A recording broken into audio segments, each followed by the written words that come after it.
Hello, hello, beautiful people. Welcome to the Sideline Speaks with myself, Brittany Jones, alongside Jason Collins and Kevin Walker. What's going on, K Walk and Jay? All is well, all is well. Looking forward to another great one, guys. Yeah, everything's good. Good stuff to talk about. Football season's almost here. Should be a fun show. Yes, football season. Say it again, Jay. Ooh, Just say, yeah. Football say it one season's more time. almost here, Britt. Ooh, Almost Preach, here. preach, my brother, preach. It is almost here. We got 2 minutes chills, away. And if chills. I also can recall, week 0 is this weekend. Yes. Yes. Yes. College Yes. football. So college football has officially begun as well. Oof. So that's exciting. It may only be maybe one or two exciting games this week, but who cares? It counts. It matters. It has started. And then next week is Yes. official week 1. We got a lot going on. You guys ready to talk some sports? Let's do it. Let's do it. All right. So this first one, we're gonna start right away with a video. But before we do that, we got to shout out Sandra T. Go ahead, Jay. Do your thing. Sandy. Strong. What's going on? We appreciate you guys watching. Welcome back. Welcome back. Welcome back from Alaska. Absolutely. Alaska. Absolutely. First, of course, I didn't say it, but if you can, please subscribe to our YouTube channel. We would greatly appreciate. We're slowly but surely growing at the Sideline Speaks. We're also on X at Sideline Speaks, anywhere you can listen to your podcast. If you write a comment, ask a question, we'll do our best to get it to answer your comment or respond. I'm sorry, to answer your question, respond to your comment while we're talking. You guys, let's get this started. All right, so the first thing I got to do is play a video, and I guess this was probably during the Olympics, I'm assuming. But Schroder, NBA player Dennis Schroder, he also played for Germany, I believe, has some thoughts about European basketball versus the NBA. This is where I'm going to start first, and then I'll continue with the rest in a moment. So let me pull that video up now. It's coming up. European basketball, I think, is the more. I gotta be careful here. I think it's European basketball is no entertainment. It's straight IQ basketball, straight coaching, and really, really high IQ guys who know how to play the game. And I mean, Serbia, Greece, Spain, France, Germany. I mean, it's so many teams out there who knows how to play, who is athletic, and I think it's a lot of people from Europe in the NBA who make some noise. Slovenia with Luka Doncic, one of the best players in the world.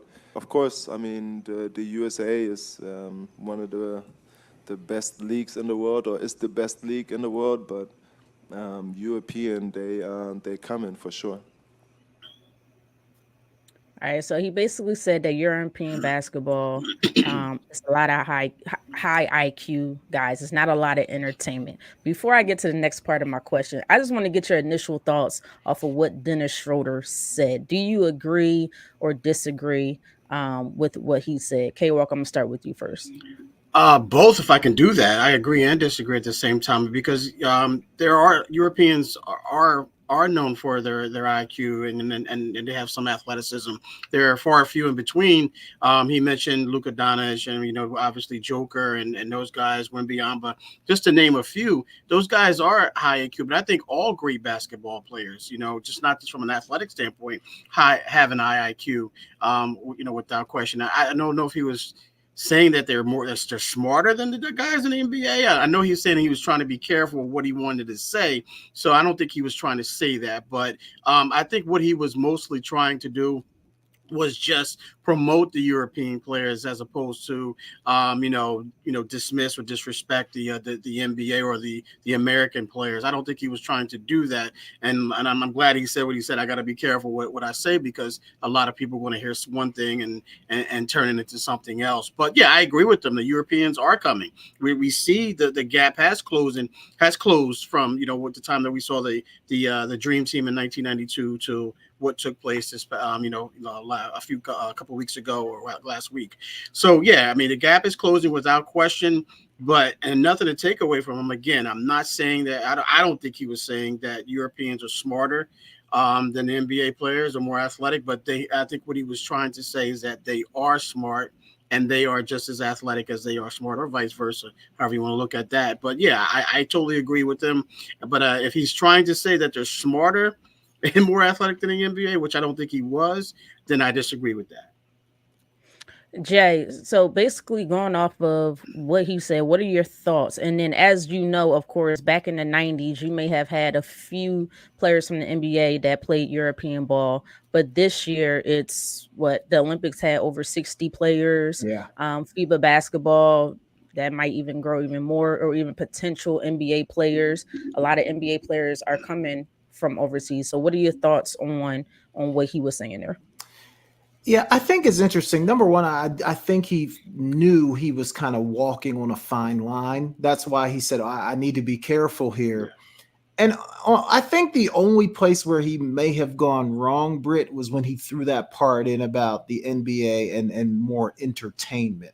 Because when you say that, then it makes it sound like, even if you didn't mean it that way, it makes it sound like you're saying the NBA is more about entertainment. Over here in Europe, he said high IQ. He said straight coaching. He was trying to draw that line between, hey, over here, it's high IQ basketball and the coaches are coaching.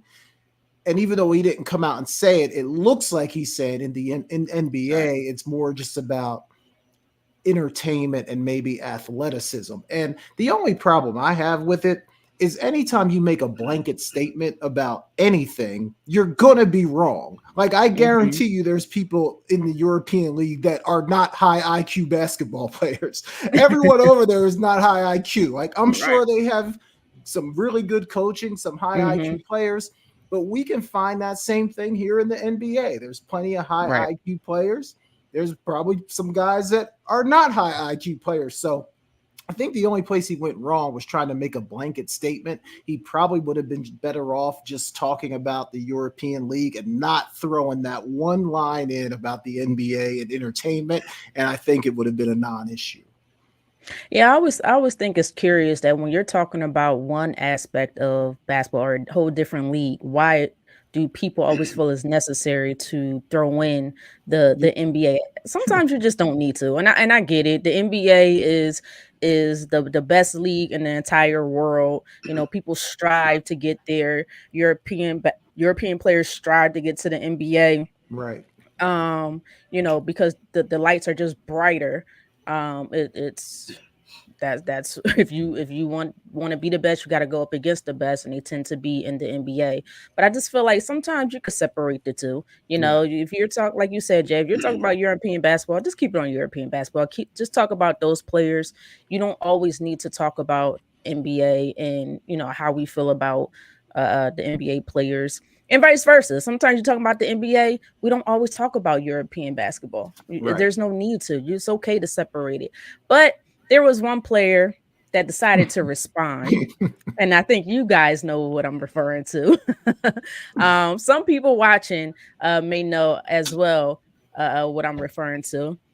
And that's the one and only Kevin Durant. He responded with the USA, Team USA basketball, after they won their gold medals. And at the top, he said, entertainment and IQ. Interesting. But then that didn't stop there. If you thought it stopped there, not yet, because Dennis Schroder, after seeing this, just had to respond. And I had the video, but unfortunately, I did not want to get copyrighted because there was music in the background. So I'm going to read to you exactly what he said. This is what he said in his video. He said, to be that type of a star, talking about Kevin Durant, is say something to a person like me who didn't even mean it to be negative. Just what I see from both sides. I didn't appreciate it, not even appreciate it. I didn't care. To say that tells me how weak he is as a person. You know what I'm trying to say, or you know what I'm saying. It is what it is. Not everybody is strong. Not everybody is in a good place. So he actually called Kevin Durant weak as an individual, which was very interesting to me. But again, I want to get your thoughts on this, Jay. I'm going to come back to you first. So first of all, I think for him to say he doesn't care isn't true. Because if he didn't care, why would you respond? So he definitely Exactly. cares. That's Right. number one. He cares.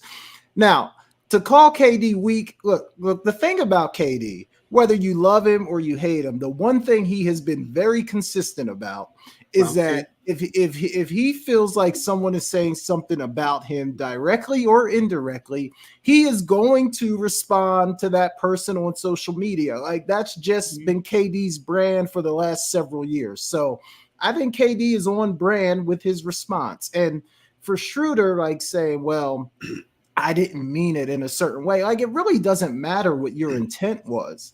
If KD took it that way and he wanted to respond, I think it's fine. I think that's who Kevin Durant is. Now, in terms of Kevin Durant being weak, I mean, I don't know. Like if I'm KD, I mean, look, Dennis Schroder can't even carry KD's luggage to the plane. I mean, who cares what Dennis Schroder has to say? And I'm totally fine with KD's response. Like if you're going to throw a little stone at the NBA, Mm-hmm. even if you say you didn't mean it, you have to expect somebody to say something. They weren't just going to let him get away with that. So I'm cool with what KD had to say. Jay, you just said everything I was going to say. You sat there at the beginning of your original press conference and you said, I have to be careful in the way I say this. Right. So that right now, that in itself, you understand that, odds are I'm going to get a response out of somebody. Yep. Who is it going to be? It's out of somebody. It just so happened to be Kevin Durant. So you knew what your intentions was when you said what you had to say initially. And like you said, Jay, regardless of his intent, what matters is the impact. Your intent may be different than your impact. Unfortunately, that's just the way things go. So you either just leave the NBA out of it in general, which we all sat here and say he probably just should have did that.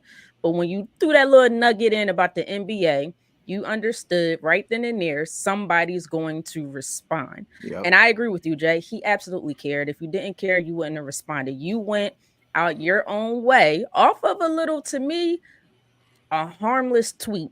Right. You said what you said wasn't meant to be negative. I'm pretty sure KD put his tweet out and that wasn't meant to be negative, but you took it you took it in a negative way based off your response. So you sat there, took the time out on your stream, is uh, it? Is it? to respond.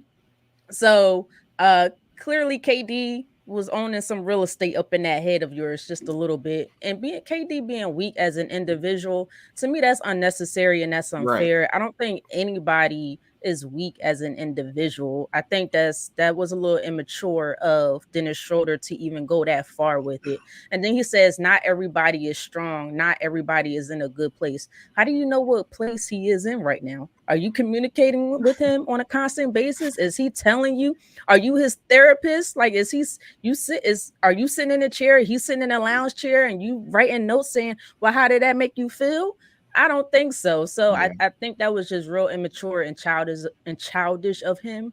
Now I'm going to give Dennis Schroder a pass because again, we don't hear a lot of these moments from him. But I was just a little like thrown aback because KD got rings. How many you got? KD gets paid. And you had the opportunity to get paid, but you messed that up, didn't Yeah. you? If I So can much for recall. IQ, right? The man Right. passed on $80 Exactly. So million. much. Right. You left some big money thinking you was going to get a bigger contract. I don't know if that was you on your agent, but that IQ came in big question. So you can't call somebody else weak without looking at yourself first. But K Walk, what are your thoughts on this? You know what? You guys said everything you had to say to defend KD. I'm gonna go the other way because I don't want to sound like an echo or a parrot. To repeat everything you guys have said. So what I'm going to do? I'm going to take Schroeder's side on this. I think there's a little bit. I think he used the wrong word, and I think weak. I think he meant to say, and you can see he has a strong accent, and English is probably not his first language. So I think maybe he wanted to use the word sensitive. sensitive. KD, we've used that. And Jay, I think you used that, and Okay. you referred Oh to yeah, Ralph he Tresvant for got a using little a Ralph song. Tresvant in him for Yeah, yeah. sure. I think that's Sensitivity. about that. Insensitivity. Exactly. I think that's what he wanted to say. I don't think he wanted to use the word weak, and you could tell he said I got to be careful what I say, and because we all know KD can be sensitive. He has shown that he can be sensitive. He's had he's had what was it called, different accounts or dummy accounts. I don't know what they're called when Burner Burner, accounts. yeah. burner accounts. Thank you, burner accounts. So that's when you said he posted on his account. I said, is it his account?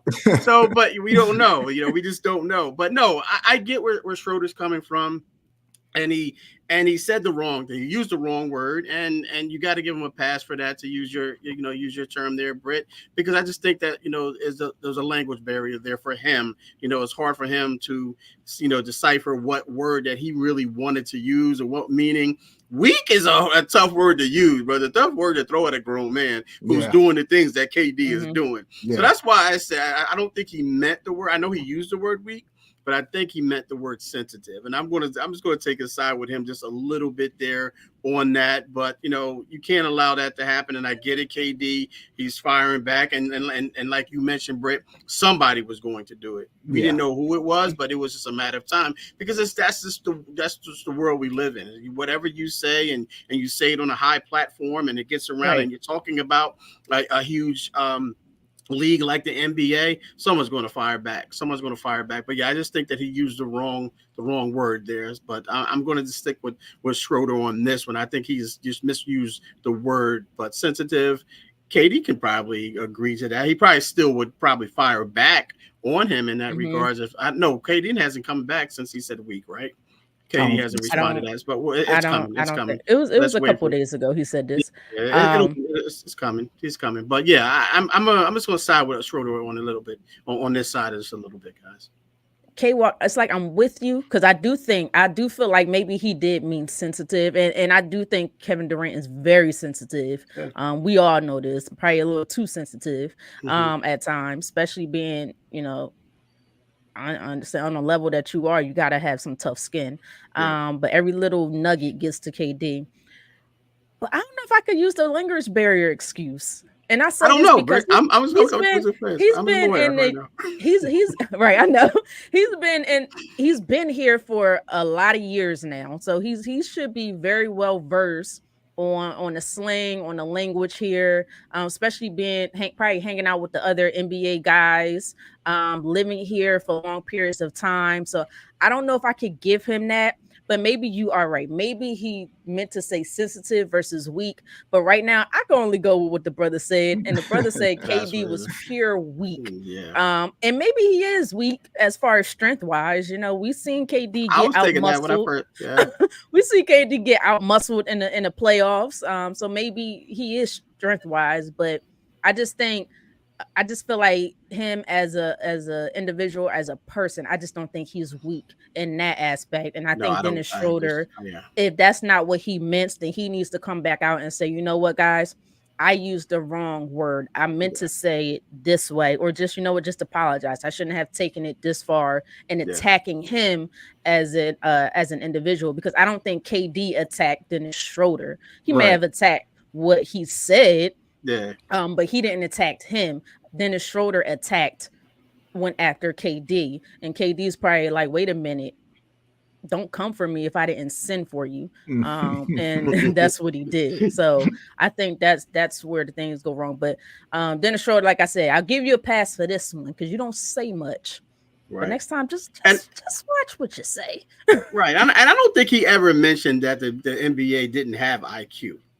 I didn't catch that if he did say that. So that's another reason why you kind of ask yourself about KD. Like, come on, he never disrespected the NBA. He just simply was just trying to promote the European League, and that's what KD said. Well, IQ entertainment. Like we get it. He didn't say that you didn't have IQ or NBA didn't have IQ. So that brings me to another question, guys. In there, he did say that the European, and I know some of us may not watch a lot of the European guys, but so much, or what we can see.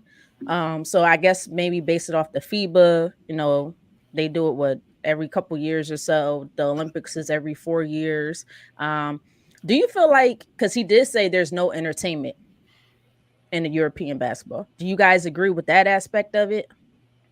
I don't. I mean, what is sports? I mean, there's a certain aspect of sport that is entertaining. And watching some of those games in the Olympics, I mean, I didn't feel like I was watching some highbrow, super high IQ level of basketball being executed that when you're looking at it, you're like, oh wow, like this team is so smart, and these other guys are like, you couldn't really tell the difference. Like, do they play a different style of basketball? Yes.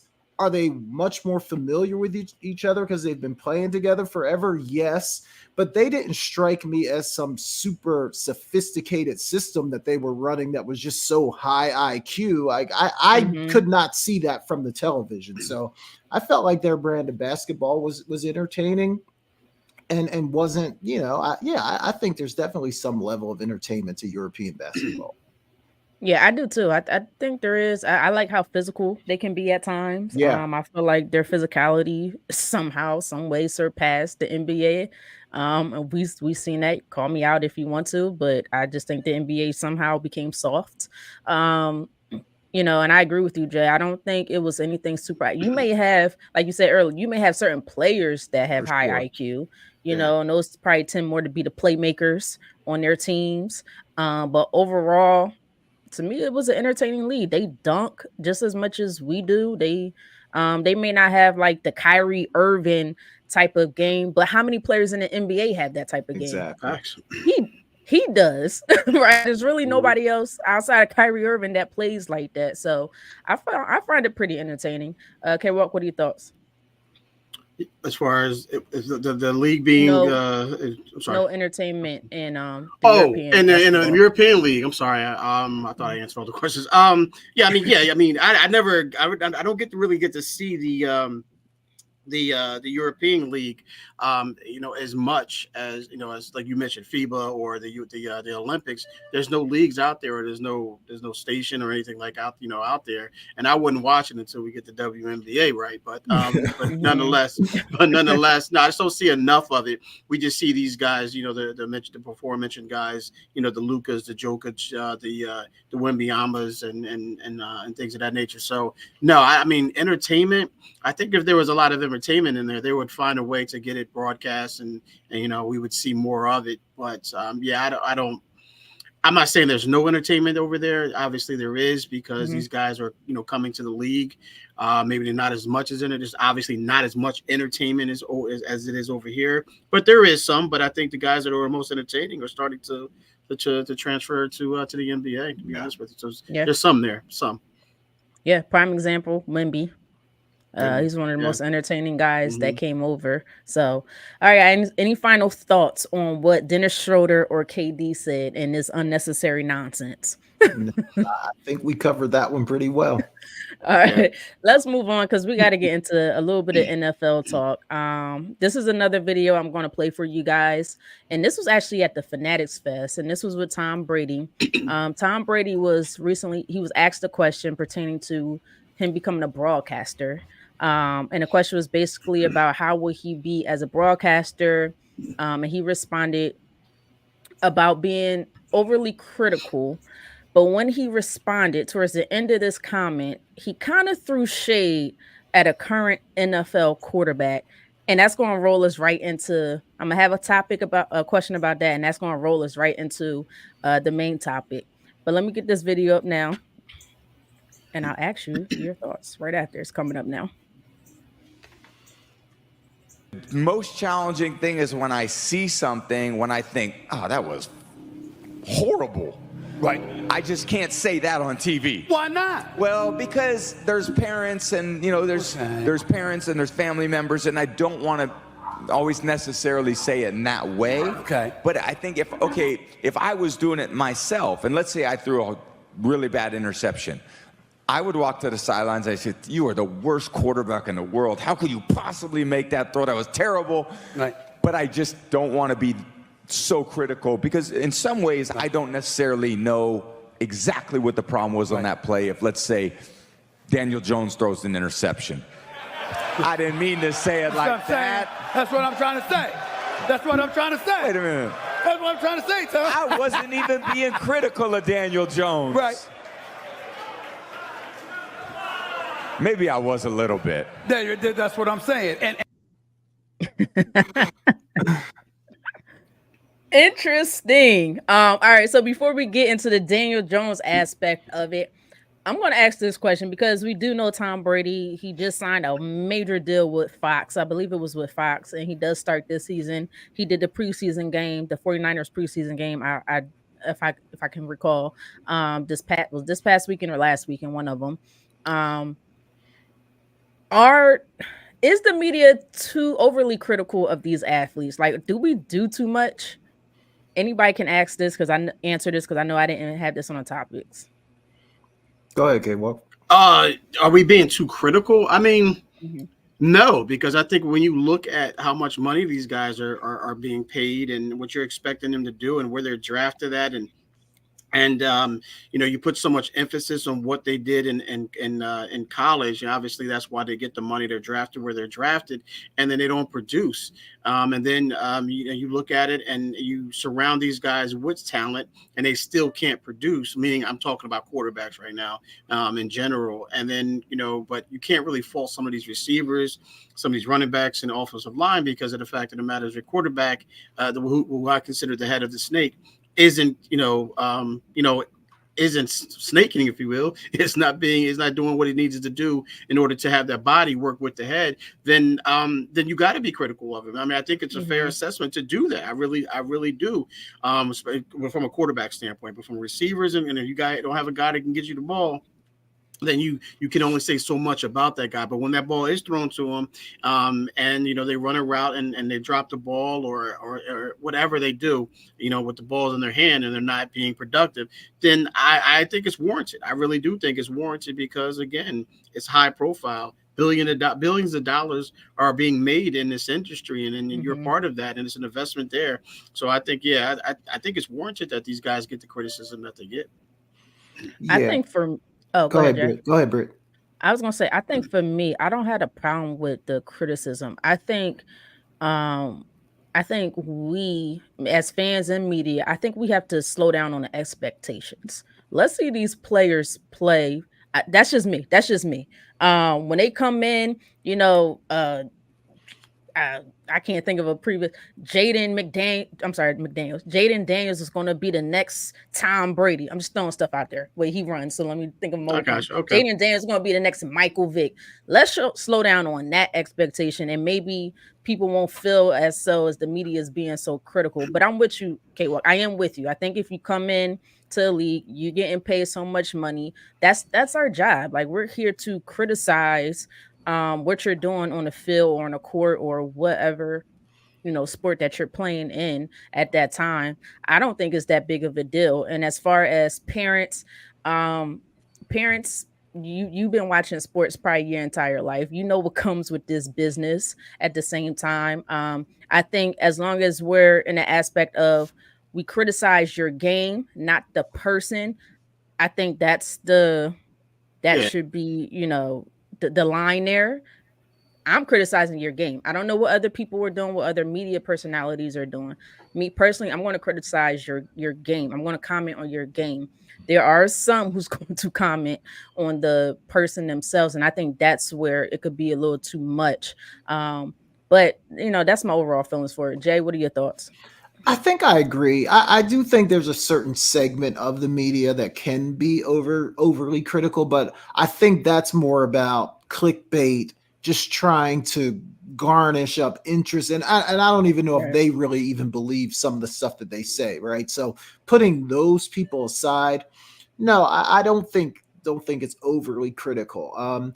Particularly in a sport like football, where you only play 17 games, and it feels like every single game is so important. Whereas maybe in basketball or in baseball, where if you take a night or two off, all the games that they play, it doesn't have as big as impact. So a game like football, fewer games, the amount of work, the amount of preparation that goes into every single game, I just think the criticism comes along with it. But the other thing I will say, though, I I don't know. We were in college, and a guy from another team would make a play, or you get beat or something. Sometimes you're in the right position. You say, "Hey, man, that guy's on scholarship too. He's good Right. too." And Right. sometimes you can play well, and the other team is just better, or the other Yeah. guy just makes a great play. And I think that's just part of sports. I think sometimes coming up short, the criticism can sometimes get a little heavy because it's not always that you didn't play well or you didn't do something right. Sometimes the other guy just has a Mhm. great day and you end up Yeah. coming up short. So I think for the most part, I agree. I'm fine with the criticism, but I do think there are times where some people take it a little bit too far. Yeah, Jay, I agree with you. I do think some the ones that take it too far, they're just trying to do it Yeah. for the clickbait. And it's unfortunate that the fans they kind of fall right into it. A player just can be having fun doing something, and then this person got locked up or this person got Yeah. destroyed in practice. I'm like, they were probably just having fun. It's Yeah. not that deep. Mhm. Um, but speaking on the other side of what Tom Brady said, because he threw Daniel Jones's name out there out of all the names. Now I don't know if it's because the Fanatic Fest was in New York. I'm not exactly sure, but out of all the names that he could have said or used as an example, he happened to say the New York Giants quarterback Daniel Jones, and I don't know what I think it was a little shade. Maybe he still feels some type of way because Eli Manning beat him twice, I guess. But anyway, quarterback Daniel Jones, recently played in the Giants preseason game. I can't remember who it was against, but he threw two interceptions in that preseason game, and one was a pick six. After watching that game, and we are going to continue to drill this and keep asking this question and keep asking this question. After watching that game, do you think the Giants made a good decision by letting Saquon walk? Okay, Walk, I'm gonna come to you first. It's so hard to judge this in preseason. It's really hard because when you don't have all of your guys. You don't have your offensive line, especially when you don't have a great offensive line to begin with, and then you have guys sitting out, because they're vets and things of that nature.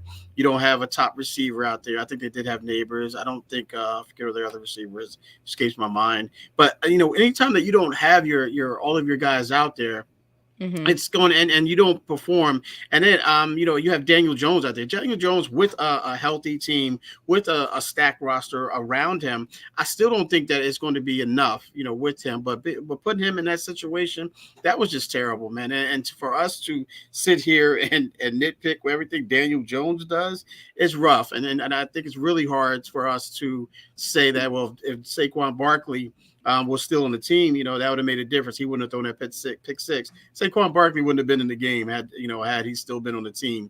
So yeah, I wouldn't go that far and say Saquon they made a mistake. I think you have to let the season play out, and at least half of the season, and you get to that point to see where their stats are at and see what they look like on the ground compared to last season, and what Saquon did and things of that nature. And then that's when you really have to ask yourself, did we make a mistake, or did we make a mistake by letting Saquon Barkley go? Way too early, way too early, and you can't put him in a situation like that to say it's they should have kept Saquon Barkley. So yes, it was just way too early for that, in my opinion. I don't know. I think for me, NFL regular season, preseason, um, I do think they made a mistake in letting Saquon walk. I think he protects a lot of what Daniel Jones does, and I know, like you said, I do understand this preseason, and I do agree. You don't put all your guys out there, like you said. Saquon may or may not have been out there playing. I'm not sure. But I guess what worries me with Daniel Jones is it's the preseason and nobody's game planning for you just yet. They're just kind of their defense is just throwing out there, go play. Let's see what you got. And a lot of the other guys on the other side, that may be their second, third practice squad players that you're going against, and just your decision making. I don't know if Saquon could have helped in that particular situation. Or maybe he could have provided a better pass protection to give him more time, or maybe I don't know what it may have been. It's just it didn't look good from my perspective. And again, we're going to beat this. We're going to keep asking this question all season long. I do, as of right now, I do think it was a mistake that they let him go because I don't know outside of Malik Neighbors and he's still a rookie. Who else you have? But Jay, what are your thoughts on this? And I have another question Yeah, I mean, I think pertaining for to this. me, as a general rule, I think it's always better to keep really good players on your roster if you can. Hmm. Now, look, I know sometimes the money doesn't work and things like that, but I think you'd rather have Saquon than not have him. But like, on the flip side of that, kind of, what K Walk was saying, I mean, the Giants are 29 and 53 in the last 5 years with Saquon on the roster. So, I mean, I don't know that he was really, I mean, what kind of impact is he going to have on wins and Hmm. losses? Like, is he going to be the difference between you making the playoffs and not making the playoffs? Maybe, but the last 5 years don't really bear that out, especially for a guy that has a long injury history. So, I mean, I think when you look at it just black and white, yeah, I'd rather have Saquon on my team than not. But when you kind of look at how things have gone, specifically with the Giants, I can understand why maybe they felt like, we'll let this guy go and we'll see what happens. I don't know that they're going to get much worse than they've been, So, but I would rather have him than not have him. So my second question is: should Daniel Jones, is he an NFL starter in this league? Do you think he is a starter? Yes, we do know that we know he's going to be the Giants starter. But if you were not necessarily if you were the GM, but if you could make, would you look at Daniel Jones and say, you know what, he's a bona fide starter in this league? Anybody can take it.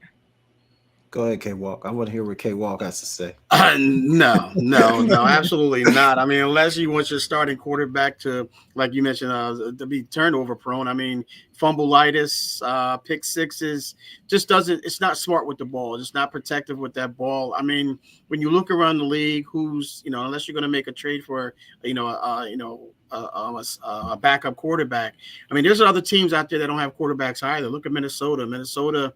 Look, they have Sam Darnold. Not a lot of people wrote him off when he was in New York. They drafted JJ McCarthy. McCarthy's down with the knee injury. So, who else is looking for quarterback? I think the Browns right now are looking for, a quarterback. They don't know what they're getting with Deshaun Watson, and there's other teams as well. So, yes, in a sense, he is an NFL quarterback, but is he a franchise quarterback? No, he's not a franchise quarterback by any stretch of the imagination. But you got to go with what you got. If you can't, if you can't be with the one you love, then love the one you with. You know how that's the saying. So, but that's what you got to do. You just got to love what you got and protect them as much as you possibly can, and surround them with the best weapons that you possibly can when it comes to Daniel Jones.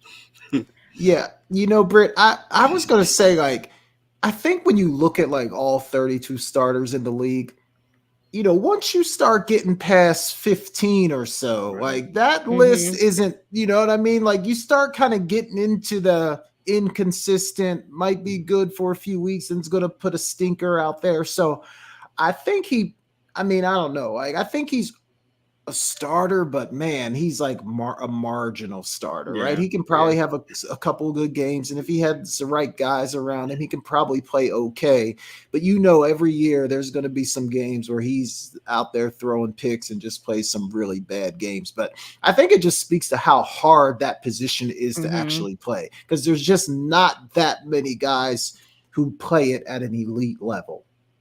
Yeah, and they have some quality backs too. I mean, Devin Singletary is still serviceable. I'm not. He's no. Hmm. No. He's no. Any of these names I'm gonna mention, they're not Saquon Barkley by comparison. But I think if you go running back by committee, I think they have a decent core there. I think they have Devin Singletary, they have Tyrone Tracy, and they have Eric Gray as well. So those three guys, they may equal up to Saquon Barkley, but I still think you get the same type of production from them.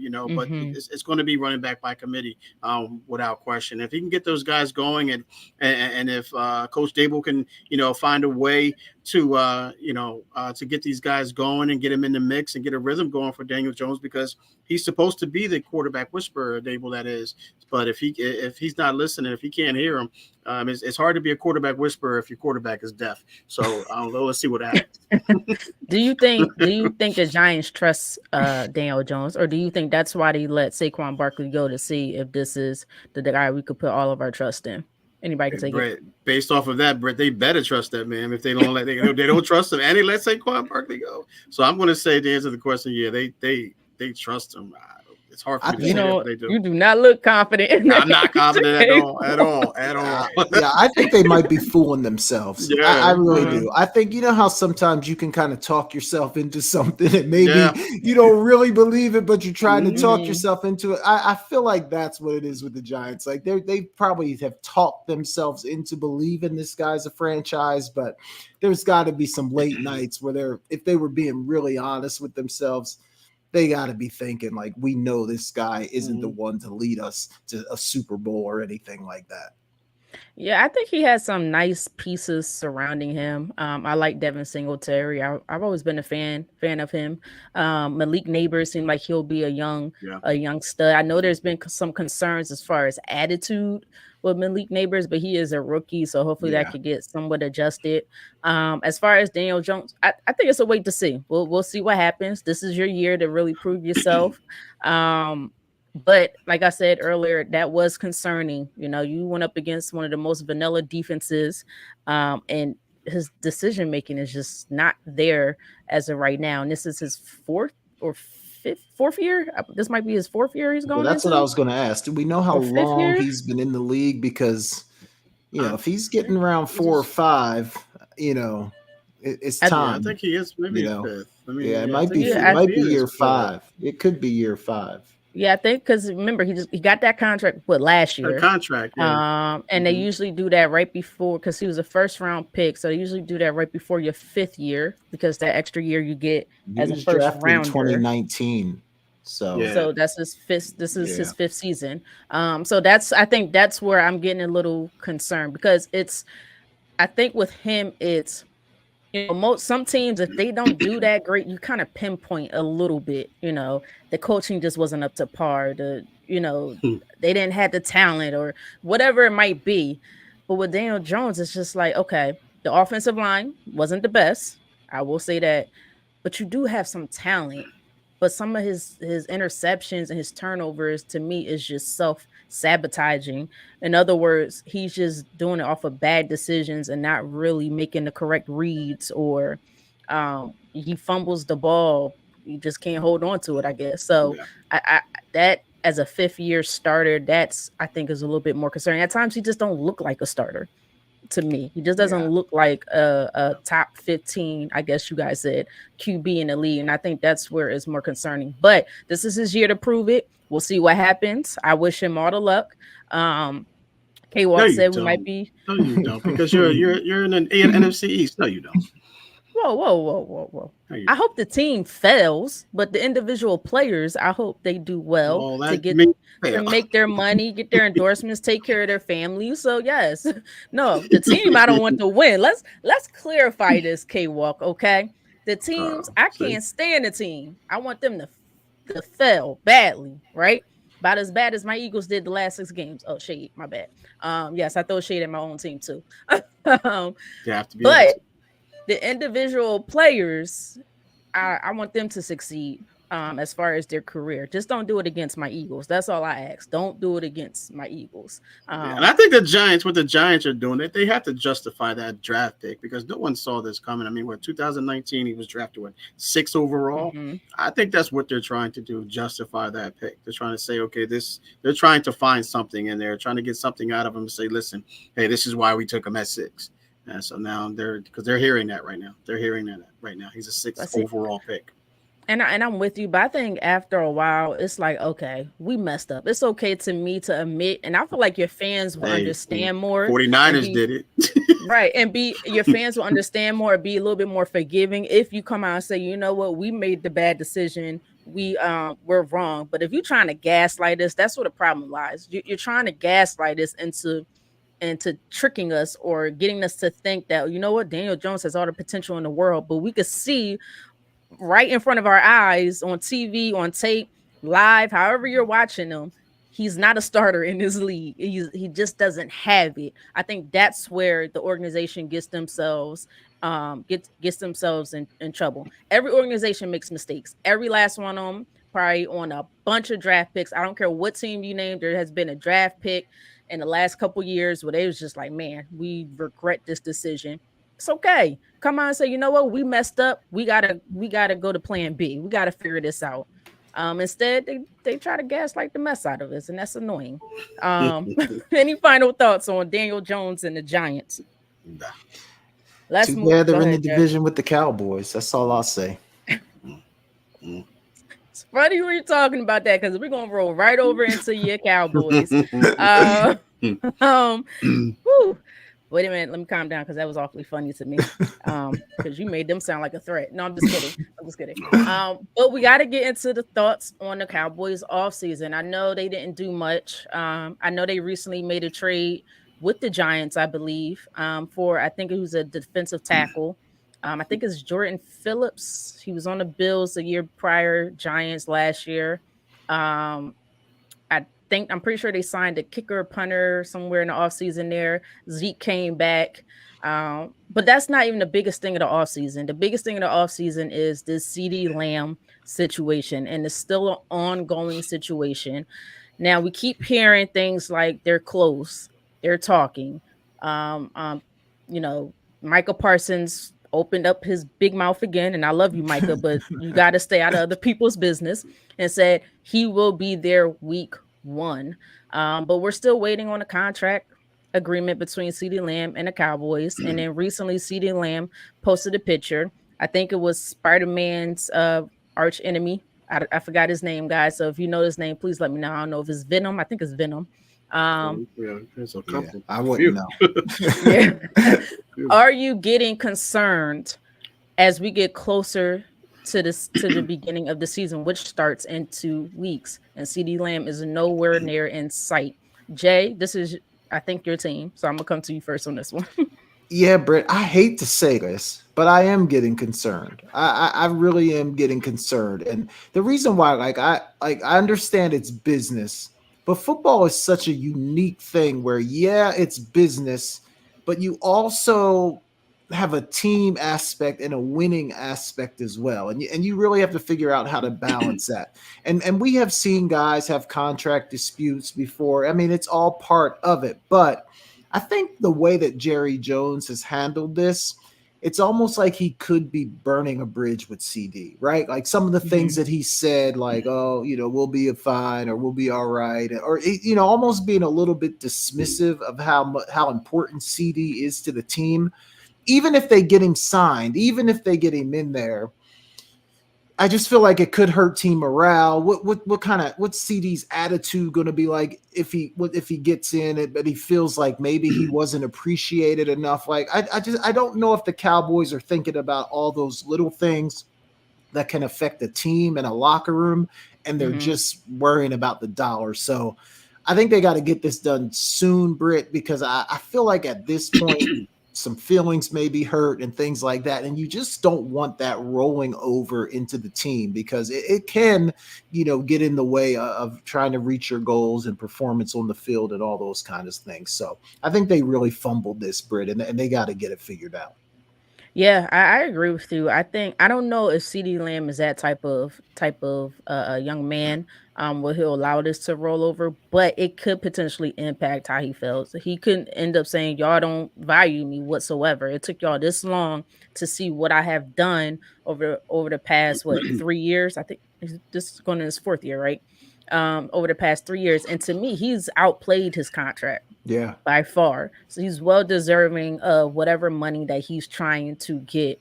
I think, like you said, Jay, I think Jerry Jones, he plays too much. He's a big old troll, in my opinion, but troll in a bad way, not troll in a funny, positive way, just troll in a bad way that I'm surprised that he has not requested a trade yet. I'm not going to play this. If it's me personally, I'm not going to continue to play this back and forth game. I don't care if you're the Cowboys, the Steelers, or whoever else. I don't care if you're America's team. I want my money. I want the money that I'm deserving of. So, and like you said, he just plays too much. And I don't think, unfortunately, it's never going to end because next look what they're doing with Dak Prescott. We said this time and time again, the first person you probably should be paying is your quarterback. and then everybody else follows suit, whatever order after that. Next year you got Micah Parsons. Are you going to play this game again with Micah Parsons? Because you're probably going to be in the same situation cap wise again. Like just the mismanaging of money, just thinking you're smarter, the smartest person in the room. I I don't get it. But K Rock, what are your thoughts on this?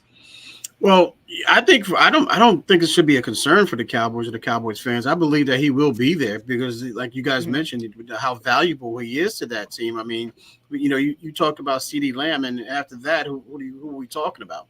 Just a bunch of little guys that some just backups. That's basically it is. There's no real QB two. I mean, no QB wide receiver 2 or wide receiver 3. They're just guys who are just on the depth chart because they're there and because there's no other Mm-hmm. quality receivers out, but behind CeeDee. So I think it gets done. Last report that I seen there before we came on was that they're close. They are close, and they're confident that he'll be there for week 1. Yeah, I don't know. I think you said Micah Parsons said that. Yeah, Micah Parsons is talking about that because he. CeeDee is his boy, so he understands how it's going to go. I don't know if he's breaking down the details of the contract, but if they're getting close, Micah has some understanding of that, and he talks to him and he says, "I want to be here," and that's why we don't hear trade talks. I mean, requesting of trades, from CeeDee because CeeDee wants to be a Dallas Cowboy. The Cowboys want CeeDee to be a Cowboy, and I think they'll get it done. And yes, I think he'll be there. As far as the morale goes, if you give a receiver or any player for that matter, what they're worth, what the market dictates, and what they're asking for, they sign it because they're happy with their contract. I don't see how that's going to bring down morale. If he's disappointed or if he's depressed with $30 million Mm-hmm. or whatever the number may be, then he's really got a problem. He's really got a problem there. But yeah, I don't see it being. I don't think he's going to sign that contract and say you guys should have learned, sign me earlier, sooner than this. It wouldn't have been more money if they're to sign it sooner. Just been the same amount of money. So I think they'll be all right. I think CeeDee Lamb will be he'll be ready to go for week 1 of the Cowboys. I forget who they opened up with. Jay helped me out there, but Yeah, I don't remember. I'm not okay. sure. Yeah. But whoever they open up with, I think CeeDee Lamb will be on the field, getting ready to receive a pass from Dak Prescott. Yeah, Do you think? my Oh, only go ahead, issue with it though is like Jerry knows they're going to sign this guy. He Mhm. knows he's mm-hmm. going to have to pay him. He's known this for months. Like, why not just do it earlier? Like, at some point, you're going to give the man his money. Why drag this thing out? That's like my only question. Why not just pay the man, let him be at the OTAs, mini camp, all that kind of stuff instead of dragging something out when in the final hour you're going to end up giving him his money either way. Right. I I personally think he just doesn't want to go to camp. I mean, that's what it is. He asked, "Hey, listen, we'll get this deal done. I just don't want to do that camp thing. I'm tired of that camp thing. No 2 days. I I mean, can't that's be why I mad. think If that's the reason, I'm not I'm mad telling at you. him I'm either. telling you. I know if I had that option and I knew I was going to get paid, I was like, listen, let's just drag this thing, not drag it out, but let's just hold this thing off for a little bit. I don't want to do that camp thing. Bring me in the last week of camp and I can get into shape mhm. and get into, to get the timing back with Dak and things of that nature. Then we'll be all right. I'll be ready to go for week 1. Okay, well, let me ask you a question. Because you said, once he gets paid, he should be okay. Is Mm-hmm. there ever a situation where even us, we get paid, we get the money that we want, but we're not always happy within the organization because we do feel like there's too much of a cat mouse game. There's too much of playing around. Yes, I'm getting paid the salary that I wanted, but I'm getting a little irritated and frustrated with how things are ran within this organization. Well, I wish I could see the negotiation process. Hmm. When you ask that question, if I can see how that went down, then yes, then I can answer that question for you honestly. Me personally, in a negotiation process, if it's something that's taking longer or it's taking them Hmm. longer to see the value that I bring, to the team, the company, or what have you, then you got to go out here and show them. In CeeDee Lamb's case, see the film, the numbers, things of Hmm. that nature. If I got to go through all that, then I'm gonna be frustrated because they should already know that, going into that, and they should know what I'm worth. They should know what the Hmm. market dictates and so forth and so on. So yeah, I mean, and when you look at it that way, I think that the negotiation process or may dictate, how you feel even after you get the money that you requested. I guess so I could definitely see them. You could probably be upset in that aspect of it. Because I just feel like me personally, I mean, I'm different. You know, give me my money, I'm cool. Get that. But Get I know some people aren't like that. You know, if this was the 49ers organization, that's different. If this was maybe the Eagles organization, that's that. different. They don't Exactly. really play that cat and mouse game. But we know Jerry Jones. He plays this big old cat and mouse. And for some players, that could be agitating. That could be irritating to them. You know, and like I said, I'm not sure. I don't think CeeDee Lamb is this type of guy. Like you guys said, he wants to be with the Yeah. Cowboys organization. So odds are it just maybe just pay me my money and that's that. But there could be a player that says, you know what, I'm tired of this mess. I just want to get out of here, or you know what, you pay me my money, but I still want to be gone. I'm gonna just show up because I have to show up in order to get my paycheck. Could that potentially be a come about with a different player? Because I don't Yeah. think It CeeDee could. Lamb is going to do It that. could. It could. Um, we don't know. It's It could. still we don't know. You know, they still got some more players they gotta pay. I don't see neither one of those guys doing that. Michael Parsons, he might be a different animal. He could he in your face. I don't know because he said some comments in the past and he's done things in the past speaking to the media where it's like, do I really want to be here? I want to get paid, but do I really want to be with this organization? And he might want to be a Cowboy, but I remember when Dan Quinn left, he was like, he might take me with him. Now, if you want to be a Cowboy, you're not going Yeah. to say that, you Yeah. know. And it was other situations like that. So I think every player is different, but I mean, we'll see what happens. And again, I'm gonna reiterate this one more time so you don't come. I do not think CeeDee Lamb is that type of person. I really just think he wants to get paid. I got another question with this, and this is kind of on the Cowboy side. And if you want to be with Jerry Jones, sure. Do you think the Cowboys, not should, do you think the Cowboys are a little concerned about giving CeeDee Lamb or Dak Prescott or even Michael Parsons? But I'm going to keep this with CeeDee Lamb since we're in this moment right now. Giving him a potential market changing contract due to what happened with Ezekiel Elliott. Jay, I'm going to come to you first. You know, Zeke got paid and he kind of fell off the map. Yeah, I don't think so in this instance because I still like with running backs that shelf life is short and they can fall off a cliff really quickly. I think the receiver position is different. I think CD still has a ton of tread left on the tires. I think he's going to be really good for several more years. Yeah. So that would not be a concern for me, you know, from a Cowboy standpoint. I think they should have thought about that Zeke contract more. And I thought it was kind of curious when they did it, but in this instance, I don't think so. I don't think that should be a concern. And CD doesn't also come off to me as a guy who, like, once he gets paid, he's, you know, we've seen some guys mail it in other leagues once they've gotten paid. He does not strike me as that kind of guy at all. So I think they'll be okay from that standpoint. K-Walk, what are your thoughts on this? Yeah, I agree there. I mean, we all are products of our experiences. So yeah, even though they made that big contract, gave that big contract to Ezekiel, like Jay mentioned, if you'd asked me that question first, I would have said the same thing. Is that, you know, that shelf life of a running back is not the same as a wide receiver of CeeDee Lamb's caliber. So I'm 100% on board there, Jays. And I get it. Even though he's a wide receiver, you know, he's got that wide receiver type of mentality, you know, when he's playing, but he just doesn't seem like that off the field. He doesn't seem like that off the field, and that's what I like about him. You don't hear anything him talking negative about anyone or talking trash. I get that, you know, so forth and so on. Even I don't hear a lot of that either. So yeah, I don't think he's going to fall into the realm of the Ezekiel Elliott big deal. Yeah, Zeke was a little different. He had some off the field issues. His attitude was much different than the CeeDee Lamb. But I agree with you guys. That shelf right from the running back is different. Normally, it's what 3 years. I think is your average lifespan of a running back, and maybe less. I'm not sure. 4 or 5, somewhere around there. Yeah. Somewhere in that range. Age of 27 is usually that's when what I was going to say. Hit 27, 28. It gets really interesting after that. Right. So, you know, and that might be more for the top tier running backs too, because Zeke was a good running back, but we also seen how they ran him into the ground. Yes, they did. You know, averaging 300 rushes per year. That's a lot. That's a lot of rushes.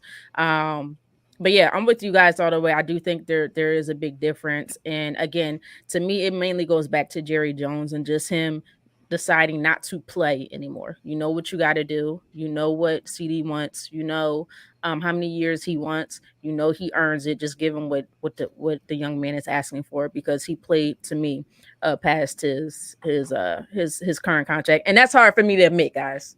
Because again, I'm an Eagles fan, can't stand the Cowboys. But again, I hope CeeDee excels. I hope the Cowboys really fail. All right, guys, we got one more topic, then we'll head into break.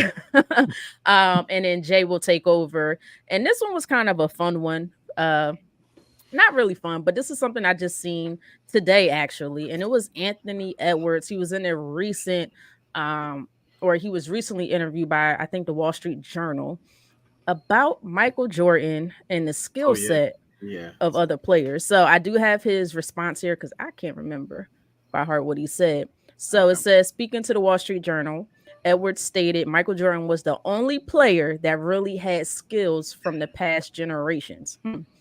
This was exactly what he stated. I didn't watch it back in the day, so I can't speak on it. He said, they say it was tougher back then than it is now, but I don't think anybody had skill back then. Michael Jordan was the only one that really had skill. You know what I mean? So that's why when they saw, I'm sorry, so that's why when they saw Kobe Bryant, they were like, "Oh my god!" But now everybody has skills. Hmm. Very, very interesting thing to say. I guess just give me your overall thoughts on this, on what he said. K Walk, I'm gonna come to you first. Hey, listen, I'm not mad at him for saying this because of the, but I kind of disagree with him. And there are other guys that had skill, but like he mentioned, he didn't watch everybody. So he didn't watch everybody. He probably watched film or a video on MJ because MJ is always in the GOAT talk. So when these young kids start to talk about who their GOAT is, whether it be Mm-hmm. LeBron, whether it be Kobe, again, a lot of people think the GOAT is a generational thing. I'm starting to believe that, ladies and gentlemen, especially after this, especially after this comment. So yeah, I mean, I think when you look at it, and Jay and I always say when we watch film or when we watch little highlights, is something you get on TikTok or something you come across a video that someone put together, you look at it and say, dang, that MJ, look at his footwork, look at the way he contorted his body, things of that nature. Yeah, MJ did it like no one else did it, even today. Mm-hmm. But I won't say that he was the only one that had skill. That I would be so disrespectful, so naive to the fact that other guys back then had skills. Just to name a few. Dominique was a Magic. Dr. J. Mm-hmm. Just looking at. I'm just talking about the era that MJ pretty much played in because Dr. J pretty much passed the torch to MJ, so that's why I didn't go that far back. But yeah, I mean the list goes on and on. But MJ, in my opinion, was the most skilled basketball player even today. But I get what he's saying, but I disagree at the same time. Other guys had just as well, not just as much skill, but had skill. And I do I know. think I think for me, this is when I believe that when you have a craft, and this is his craft, I think studying and understanding um like hip hop, for instance, you work on your craft, but a lot of times they study the previous ones prior to them. You hear all the time, uh, LL may love, a rapper prior. I can't think of one right now. Rapper prior to him, Will Smith has been known to say Rakim was his favorite artist of all time, one of the best rappers to this day is considered of all time.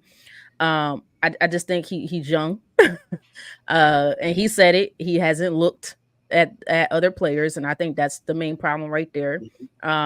So you're telling me your age right then and there. But do your homework before you speak out on something. Do your homework. I do think MJ is the GOAT. I do think MJ is one of the most, if not the most skilled player, from the past. Absolutely. But like you said, Kid Rock, there are a lot of other players who were skilled. There were players that was ahead of their time, that will probably fit in a whole nother generation. They were just, they was just born at the wrong time. Hakeem Olajuwon, one of the most skilled big men Yeah. at the time. You Yeah. know, Joel Embiid studies Hakeem Olajuwon. We could see it. People still can't do Kareem's sky hook to this day. So Oscar Robinson. So there are so many skilled players um, from back then. You just got to do your homework. This sounded like somebody who just decided to open up his mouth without Not, looking but at previous I think a tapes. lot of had to do with it because there's a lot of comparisons. Because people were saying it, he looks like MJ. His game reminds people of MJ's game. So that probably went And why he I went get there, it. and that's what I'm saying. And that's what I'm saying. And I That's understand another that. I reason why the understand that. comparisons are there. But to say that other people didn't have skills and everybody today has I skills, agree. no, I agree. everybody back then had skills too. It's a Yeah. different generation, it's a different time in basketball, and basketball has absolutely changed in the way that it's played. And what I mean, like, the 3-point line is way more, just took over the game. But they had skills back then too. They had a lot of skills. So Russell Westbrook wasn't the first guy to average triple doubles in the league. So to me, just do your homework. And he could have just left it off. I think Michael Jordan is the GOAT. I haven't watched enough of the old school film and ended at that. And that's that. But But come to on. his defense, my MJ, Ain't no when defense. he said, yeah, I'm coming to his defense like I came to Schroder. Ain't no defense. No. Yeah, Ant Man just put me on retainer, man. I mean, I just think that that when he said Paid by MJ was Clutch. the I don't care who got get paid by, but nonetheless, I think when he said that, I think he said because he said MJ was the only one that had skills, and you know what I mean. Meaning that he had those skills that no one else had. And that's where I don't think he was saying that no other guys had skills. I think he said MJ had the skills that no one else has. Now he's trying to say that these guys nowadays are just as skilled as MJ. And it's I'm going back to my Schroder thing and said, Do you think he's not disrespecting the do you NBA. think a lot of these guys have just as skill as MJ?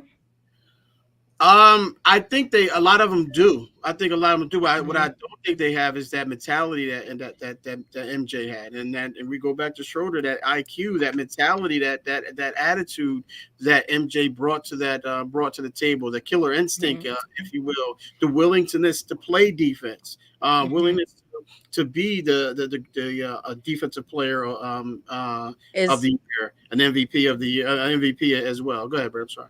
is defense a skill? Absolutely. It's a will, a skill, and a will. Absolutely. Okay, so Absolutely. that we for sure know a lot of guys are Yeah. missing, right? Yeah, but, for sure. but For sure. Britt, can you That's can what you Jay, go ahead, go Joe. ahead? you Go want me to ahead. bring it back up? Yeah, I want to see that quote Want me to one bring it more back time up? because I want to make sure I get this right. I don't want to jump all over Ant Man because I want No, to and I make sure. wasn't jumping on him. I'm No, just no, saying, just no, make no. sure I'm you not do your saying you were. homework. I just Yeah. He's before ready I to. He's go, ready to. I want to make sure that I You understand see, he what he says, says. I I don't didn't know. watch it. It's tough back then, but I don't think anybody had skill back then. Michael Jordan was the only one that really had skill. Like to me, that's a That pretty strong statement right there. And I just find it funny. You could take it down now, Britt, if you want. mhm. I find it funny that he said I didn't watch it, so I shouldn't speak on it. And then he went ahead and spoke on it. I just Hey, thought that was funny.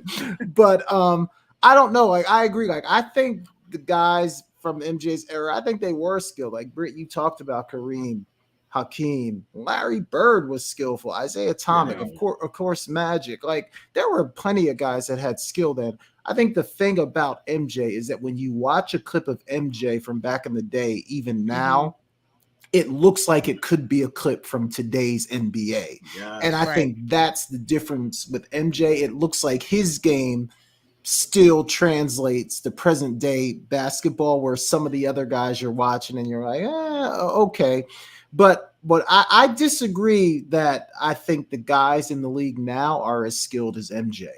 I think overall there are better shooters in the league, but I don't know that they're necessarily more skilled. Like when you start talking about MJ's footwork, his Mhm. creativity around the rim, Yeah. that fadeaway jumper, like I don't know that I see a lot of guys in the league now that have really perfected all those skills. Yes, there's great shooters.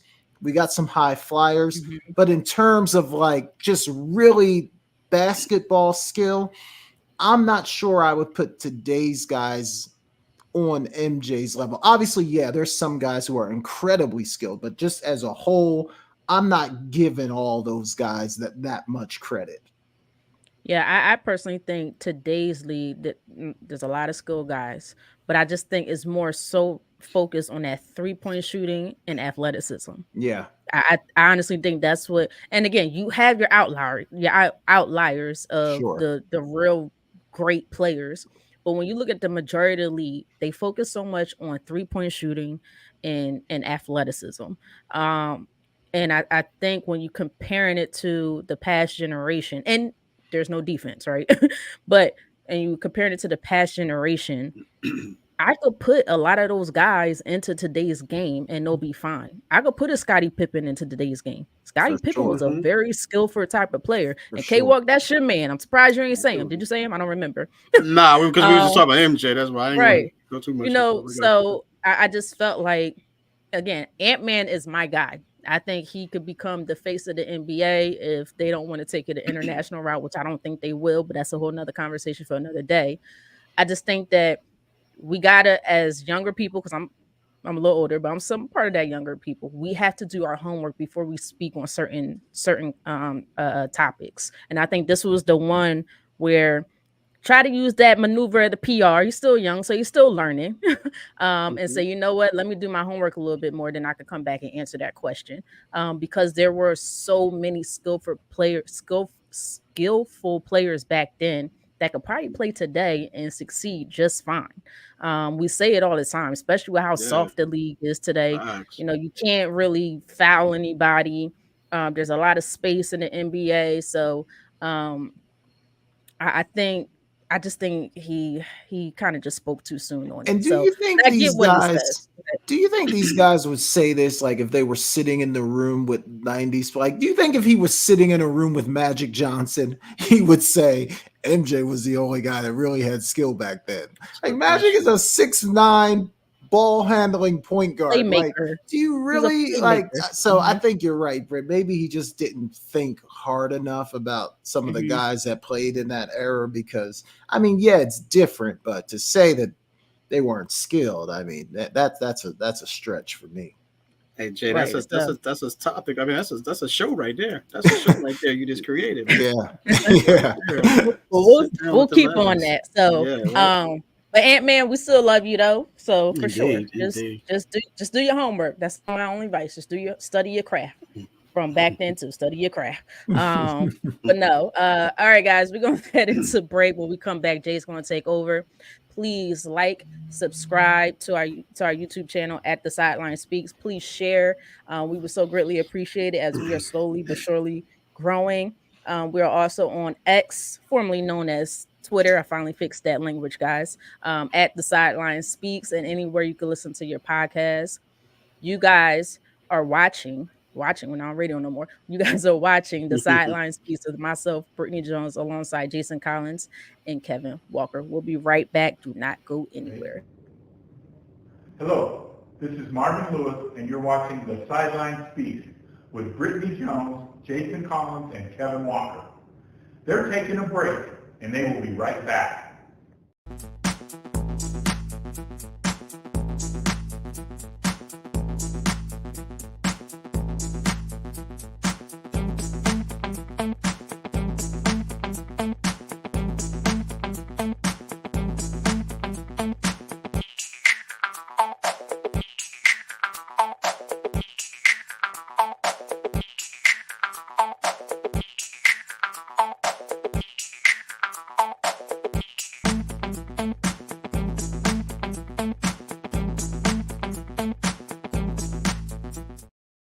All right, welcome back to The Sideline Speaks. Brittany Jones, Kevin Walker, and Jason Collins. We're going to talk a little college football in a few minutes. We'll do our kind of weekly Caitlin Clark, Indiana Fever talk a little bit later.